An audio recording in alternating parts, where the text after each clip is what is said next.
So finally दोस्तों आप लोग देखोगे पॉलीकैब ने अपने क्वार्टर 3 के नंबर डिस्क्लोज कर दिए हैं भाई।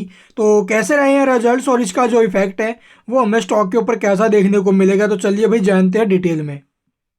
तो जैसा कि यहाँ पर आप लोग देखोगे हम डिस्कस करने वाले हैं इसके जो कंसोलिडेटेड स्टेटमेंट्स है भाई, उसको लेकर के all figure in rupees lakh million में दिया गया डाटा अभी इसको करोड़ में कन्वर्ट करेंगे। ठीक है, यहाँ पर क्वार्टर एंडेड और ये आपको 9 मंथ एंडेड रिजल्ट्स देखने को मिलेंगे। बात की जाए टोटल इनकम की, तो करंट क्वार्टर में जो टोटल इनकम है वो लगभग 52,510 मिलियन, यानी कि करोड़ में कन्वर्ट करोगे बनेगा अभी 5,251 करोड़, जबकि प्रीवियस में 5,574 करोड़ की इनकम थी और प्रीवियस ईयर के सेम क्वार्टर में 4,411 करोड़ की, यानी कि ईयर टू ईयर तो इनकम में जंप है।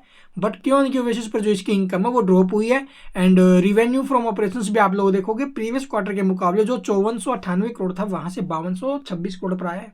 तो काफी बड़ा डिक्लाइन हमें क्यों इनके बेसिस पर इसके रिवेन्यू में देखने को मिला अभी। इसके बाद देखोगे इसके जो एक्सपेंस है, यानी कंपनी ने जो टोटल खर्चे वगैरह किए हैं अभी वो कैसे, तो यहाँ पर आप लोग देख रहे होंगे अभी टोटल एक्सपेंस। तो जो करंट क्वार्टर में जो टोटल एक्सपेंस है वो है 4,634 करोड़ के, जो प्रीवियस में 4,988 करोड़ 84 करोड़ के थे और प्रीवियस ईयर के सेम क्वार्टर में 3,865 करोड़ के, यानी कि एक्सपेंस ईयर टू ईयर बढ़े हैं बट क्यों इनके बेसिस पर कम रहे हैं भाई। लेकिन अब की बार रिवेन्यू क्या है अभी, एक्सपेंस है तो ज़्यादा ही है, मतलब फिर से कंपनी ने प्रॉफिट ही बनाया। बट प्रॉफिट कितना है चलिए देखते हैं। भी net profit for the period अगर बात करें तो करंट क्वार्टर में जो प्रॉफिट है वो 464 करोड़ का है, जो प्रीवियस में 445 था और प्रीवियस ईयर के सेम क्वार्टर में 416 करोड़, यानी कि इसके प्रॉफिट्स में जरूर जंप आया भाई, चाहे वो ईयर टू ईयर हो चाहे वो क्वार्टर टू क्वार्टर हो, बिकॉज अब की बार एक्सपेंस हाई रहे ना इस वजह से भी प्रीवियस के मुकाबले। इसके अलावा देखेंगे अभी इसका अर्निंग पर शेयर यानी कि ईपीएस, जो कि रहा है 30 रुपये 42 पैसे, प्रीवियस में क्या था अभी 29 रुपये 25 और प्रीवियस ईयर के सेम क्वार्टर में 27 रुपये 50 पैसे।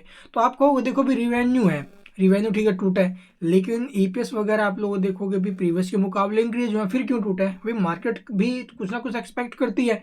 तो मार्केट एस्टिमेट क्या था अभी 30 रुपये 42 पैसे आया, जबकि एक्सपेक्टेड था 41 रुपये 52 पैसे का। तो बताओ कहाँ इसका जो अनुमान लगाया जा रहा था उससे तो बहुत ज्यादा कम है ना इसका ईपीएस। इसके अलावा रिवेन्यू फ्रॉम ऑपरेशंस आया कितना अभी 5,226 करोड़ का, एक्सपेक्ट कितना किया गया था पता है भाई 5,380 करोड़ का। तो बताइए भी रिवेन्यू और ईपीएस दोनों टूटे हैं, मिस हुए हैं जो अनुमान थे उनसे। तो स्टॉक के ऊपर नेगेटिव इंपैक्ट आएगा कि नहीं आएगा, तो ये कारण रहा भी स्टॉक के ऊपर इंपैक्ट का। साथ में इसका रिवेन्यू भी टूटा क्यों उनके बेसिस पर ये रिवेन्यू सेगमेंट से, इन्हें आप लोग वीडियो को पॉज करके एक बार डिटेल में देख लेना। ड्यूरिंग द क्वार्टर और क्या कुछ अपडेट्स रहे हैं वो यहाँ पर आपको देखने को मिल जाएंगे ये नोट्स में। और तो कुछ खास अनाउंसमेंट नहीं है अभी इसके अंदर, जो थी मेन चीज़ें वो मैंने आपको बता दी है। तो गिरावट क्यों हुई है अभी के टाइम समझ में आ गया होगा अभी आपको। Thank you for watching the video.